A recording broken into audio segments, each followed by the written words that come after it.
Ravi, a short but effective chat.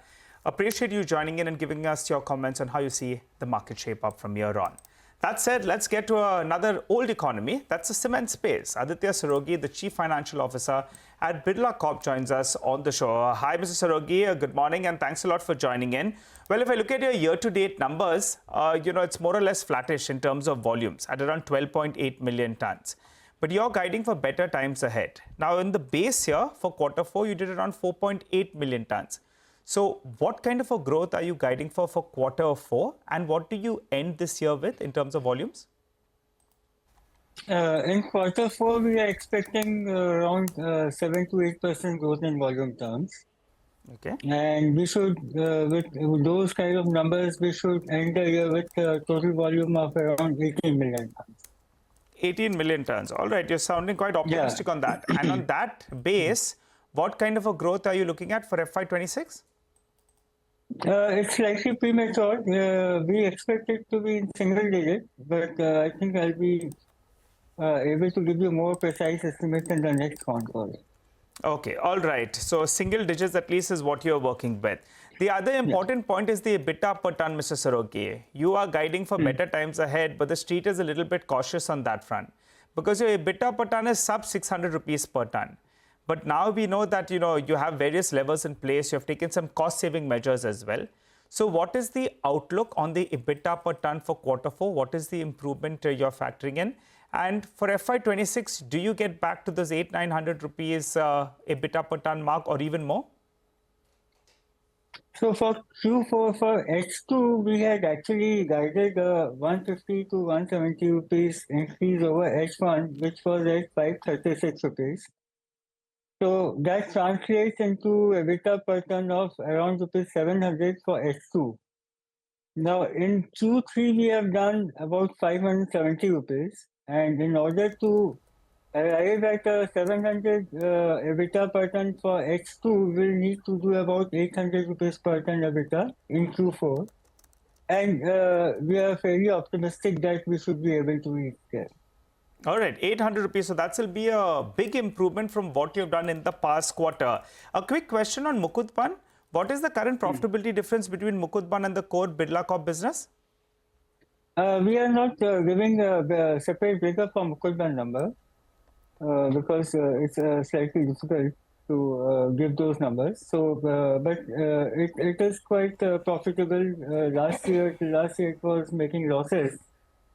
And this year, with incentive also coming in, it is now pretty much a profitable unit and contributing significantly to the profitability of the organization.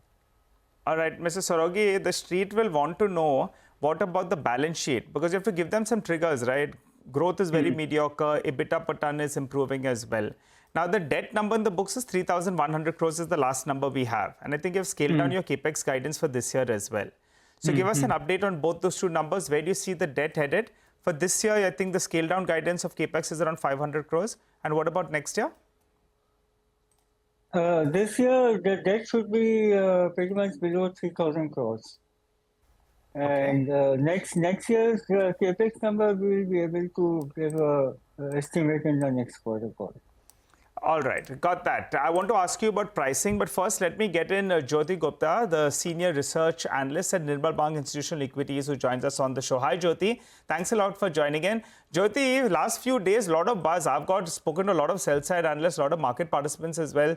There's been this buzz about price increases. What have you heard, and how much do you think is being absorbed? Good morning, and thank you for having me here. Good morning, Mr. Saraogi. Exit Q3, there's been increase in price. In fact, month of January has been good. Feb has been a little lukewarm, but we still have at least 21 days still to go. Feb, we have not seen maybe marginal increase in prices on an overall basis. So non-trade has been a bit better because of obviously project, the demand, and retail has also picked up.